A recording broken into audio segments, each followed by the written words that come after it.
whether those from the junior mechanic program or the ones his uncle required in addition. At least the clothes the lieutenant had brought him fit and were likely of higher quality than the ones he had back at the apartment. Even the boots were his size, if new and in need of breaking in. When he was clothed and no longer at risk of being dragged out into the hallway with his bits dangling, Janus picked up after himself. He used his dirty undershirt to clean the blood from the floor, folded his old clothes, and placed them on the table. He did a proper inspection of his suit. A lot of the materials would be recycled, and the life support system was mostly functional, in spite of the control system failure. He could probably have flipped it over to manual control, given the headspace and a helping hand from another vacuum worker. His brain was trying to keep the memories at bay, but some of them were leaking through in flashes. This guy just murdered the aspirant, the DomeSec officer had said, probably the same one who pushed a stun rod into Janus's neck. Janus walked to the sink and washed his hands. Had he murdered Craig? He thought he remembered looking at the wounded early shifters, seeing the helplessness in Meg's face as she told him the fanatics outside would fight before they let her touch the precious primer. Had some hidden resentment made him stop short of trying all he could? He'd certainly considered killing Lyra, even if he chose not to. He caught sight of himself in the sink mirror and felt the depth of how tired he was. "You look like hell," Uncle Ivan said from the doorway. Janus looked at him blankly. "They let you out." Uncle Ivan sighed and walked in, allowing the door to close behind him. "I was never in, Janus." That was an excuse to talk to Dome admin. About what? About the stupidity of the maintenance quotas, about their idiotic policy toward outsiders, and about Lyra Allencourt's complete unsuitability as a representative of the Dome. Janus looked at his uncle. Ivan was clean-shaven, clear-eyed, and straight-backed. He thought back to the hollow of his dad and said, "You were an aspirant." Several times, his uncle said, crossing his arms. "Craig recognized you at the bar. That's why he backed down. He didn't know me personally, but he'd seen me around his father's house." Janus wanted to be angry about it, but he just couldn't find the energy. "You hid it from Callie and me. I have reasons. I won't talk about them now. But we lived like we were nobody. I spent half my childhood thinking we were going to wind up homeless." Uncle Ivan shrugged. You didn't, though. You worked hard, and you got pushed around. But you had a place to sleep, and your sister got into the advanced class. And you made that possible. "I didn't have to," Ivan said. "I trained you. I taught you how to win, and the two of you won on your own. I'm not going to apologize for that." Janus sat on the end of the bed. Of course, his uncle wasn't going to apologize. Uncle Ivan never did. "So what? What? You were really going to fix things?" "All I had to do was sit tight." Uncle Ivan's face softened, and he shook his head. "We would have gone through a rough patch, but things would have worked out. I have gotten you your job back after the trials started, and Callie would have dropped from the program, but she'd have gotten a special apprenticeship. Did you know her report made it all the way to the council?" "She just finished it yesterday," Janus said, surprised. Ivan nodded. "Her teacher forwarded the research proposal, and they've been keeping an eye on her. She didn't get everything right, but the maintenance divisions in 2 out of the 7 sectors are thinking of implementing something like what she's suggesting. Good for her, Janus said. He couldn't have been prouder of her. What happens now that I screwed everything up?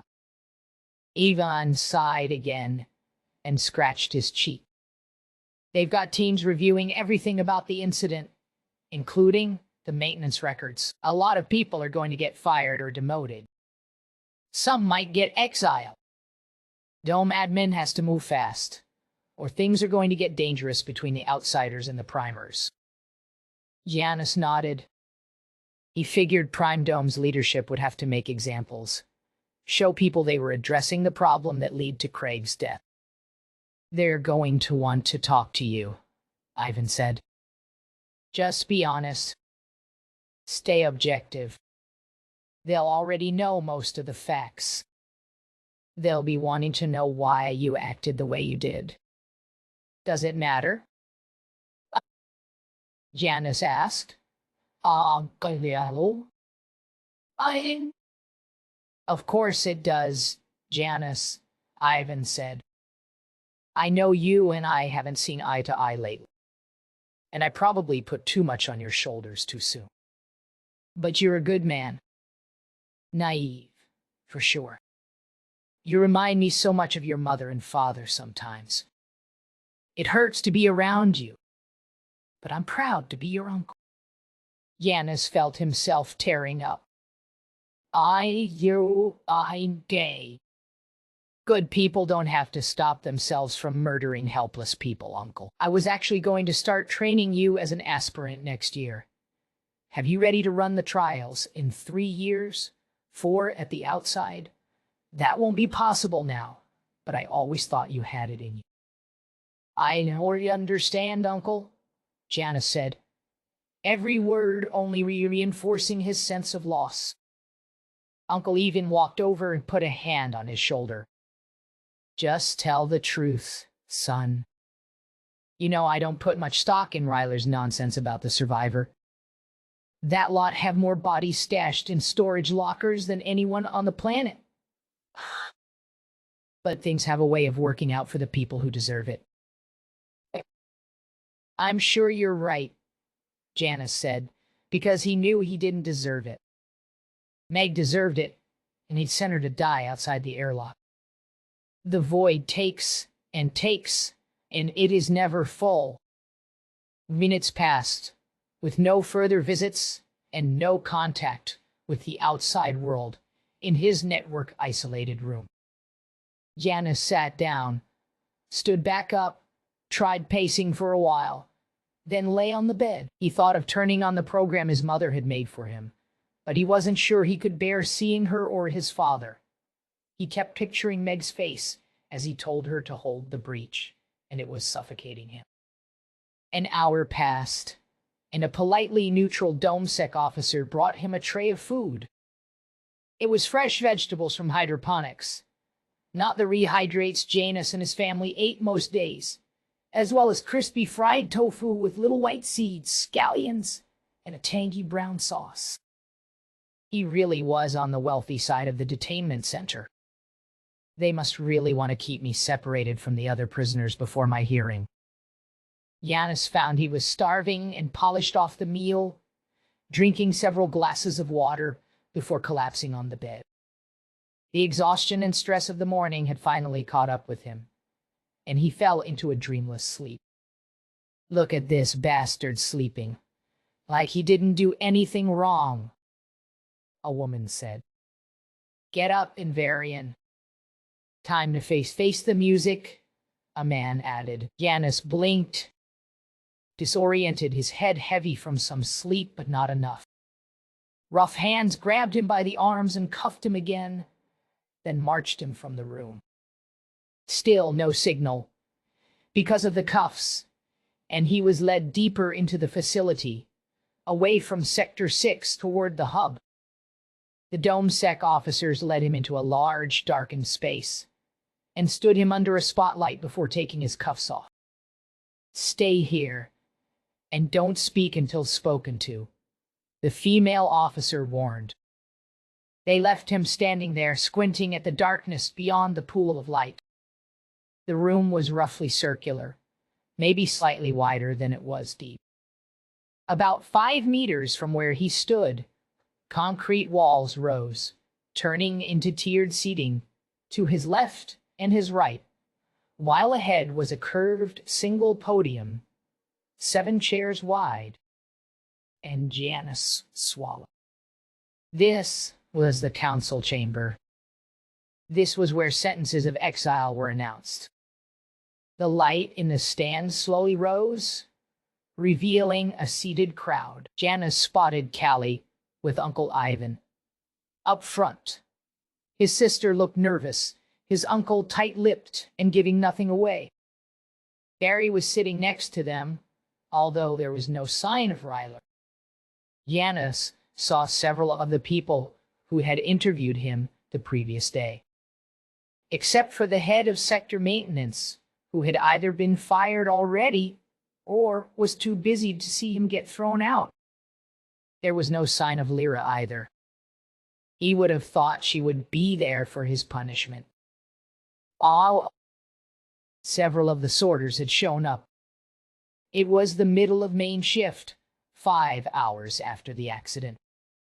The death of the aspirant must have thrown the whole sector into disarray for them to be given a day off work.